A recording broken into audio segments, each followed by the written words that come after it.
المباراه ديال المنتخب الكاميروني والمنتخب الوطني المغربي غادي تلعب غدا ان شاء الله باذن الله. في هذا الفيديو غادي نشوفوا نقاط القوه ديالنا ونقاط الضعف، وغادي نشوفوا حتى نقاط الضعف والقوه ديال الخصم اللي لاعبين ضده. عاوتاني غادي نشوفوا المنتخبات ديال دور الربع النهائي اللي لاعبين معانا واللي لاعبين في الصف ديالنا والصف اللي قدامنا. قبل ما ندوز الفيديو ما تنساوش لايك كومونتير سبسكرايب، تشتركوا في هذه القناه هذه وفعلوا الجرس باش يبقى يوصلكم كل جديد فيما لوح شي فيديو يوصلكم نتوما الاولين. وعاوتاني بغيت نوصل ل 100 ابوني قبل ما يسالي هذا الشهر واحد ان شاء الله. بغيت ملي يسالي شهر واحد نكون ضربت 100 ابوني. اول حاجه غادي نهضروا عليها هي المباراه ديال المنتخب الوطني المغربي وطنزانيا اللي كانت في دور 16. اول حاجه شفناها في المباراه هي ارتباك ديال اللاعبين من الاول، كانوا داخلين مخلوعين وزقنونا في بيتش وكنضيعوا فرص بزاف. ما عندناش ديك الفعاليه الهجوميه اللي عندنا، حيت عندنا لاعبين بزاف متمرسين. راكم عارفين كاع اللعابه اللي عندنا كلهم تقريبا كيلعبوا في الدوري الاوروبي، يعني كل شيء متمرس في اللعب، ولكن الفعاليه الهجوميه ما عندناش. وثاني نقطه سلبيه اللي عندنا في المنتخب الوطني ولحد الان باقي ما لقيناش لها كاع الحل، هي فيما كيكون لاعب معنا شي منتخب كيسد اللور كنحيروا معاه. وعندنا واحد المشكل اللي كبير بزاف اللي هو الهجمات العكسيه اللي كتكون ضدنا، ما كنعرفوش نتعاملوا معاها. وفهمتي اي كره كتلاح كتوصل عندنا اللور نيشان. اما المباراه ديال الكاميرون وجنوب افريقيا اللي سالت ب1-1 لصالح الكاميرون في دور 16، الهجمات السريعه ديالها هي اللي خلاتها تربح صراحه. فهمتي واخا ما كانتش في نهار هذاك الكاميرون، ولكن الهجمات ديالها هي اللي كانت سبب باش تربح ب2-1.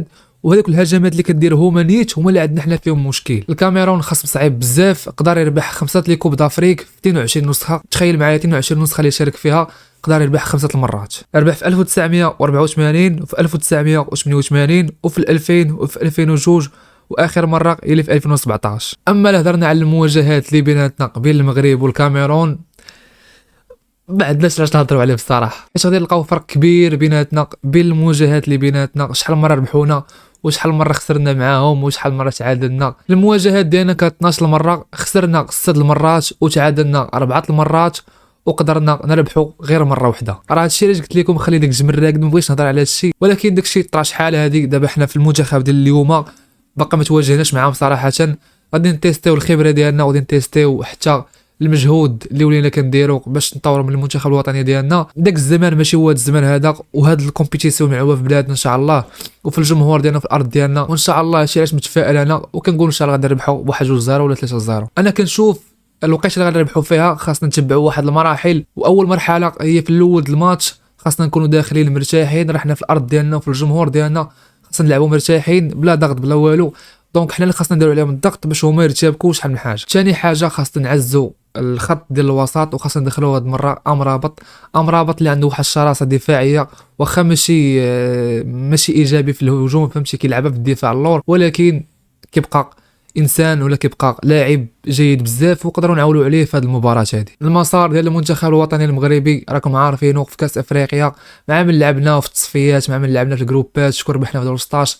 دونك ولا ما كنعاود فيهم بزاف، غادي نقولوا غير المسار ديال المنتخب الكاميروني كيفاش توصل دور الربع النهائي. اول حاجه في تصفيات كاس افريقيا جاتهم صراحه جروب ساهل، دونك دازوا بسهوله تامه. الجروب اللي كانوا فيه في التصفيات هو الكاميرون والزيمبابوي وكينيا وناميبيا، قدروا يدوزوا هما الاولين بالعلامه الكامله، يعني ربحوا كاع الماتشات داك الجروب. اما مجموعه كاس افريقيا اللي كانوا فيها هاد الفروق كانت الكوت ديفوار والغابون والموزمبيق. دابا غادي ندوزو للدور 16 اللي اخر مباراه لعبوها هي مع جنوب افريقيا اللي قدروا يتغلبوا على جنوب افريقيا ب2-1 وصافي. من هنا جاو عندنا وغادي نتلاقاو في دور الربع النهائي اللي موراه دور نصف النهائي وموراه النهائي. دابا حللنا الخصم وشفنا عدد المباريات اللي لعبنا معاهم ونقاط القوه والضعف ديال الخصم. دابا غادي نشوفوا التوقع ديال دور الربع النهائي شكون غادي يدوز منه. صراحه واحد الدور اللي صعيب بزاف، فيه بزاف المنتخبات اللي قويه. هاد المنتخبات هما المرشحين كاملين يدوا كاس افريقيا طاحوا في دور الربع النهائي، وغادي نشوفوا شكون غادي يدوز منهم وشكون غادي يتقصى. غادي نشوفوا اول حاجه ما غاديش نبداو من عند المنتخب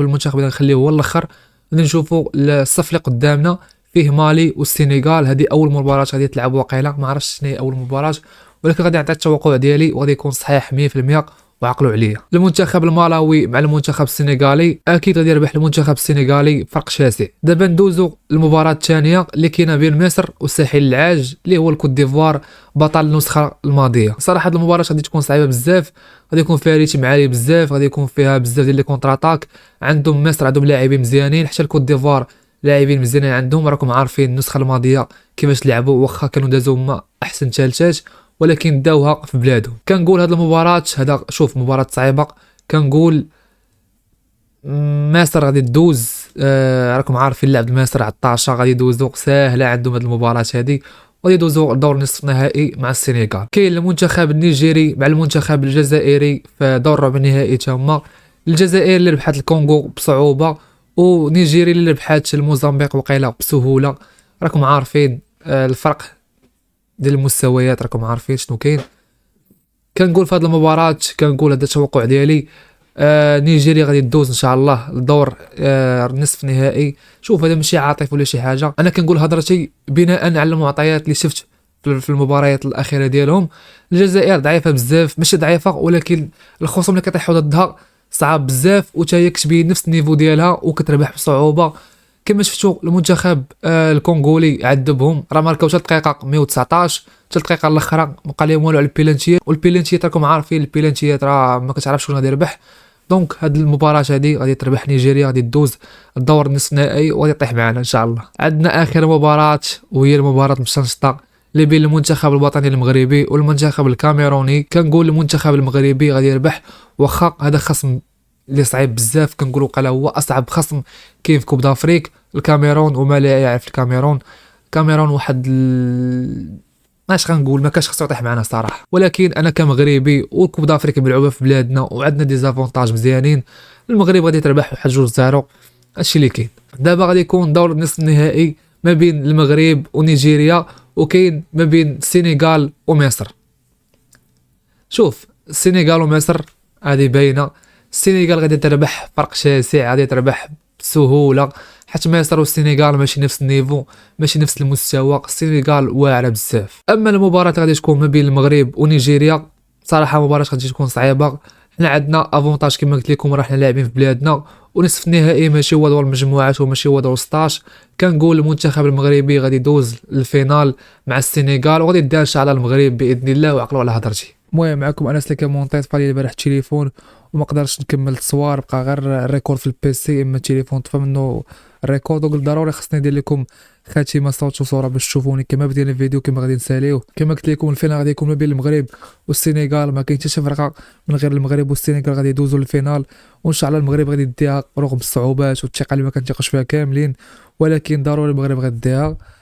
ما تنسوش لايك كومنت سبسكرايب، دوزو عندي الانستغرام اللي هو كنحط فيه ديما الريلزات وستوريات راكم عارفين.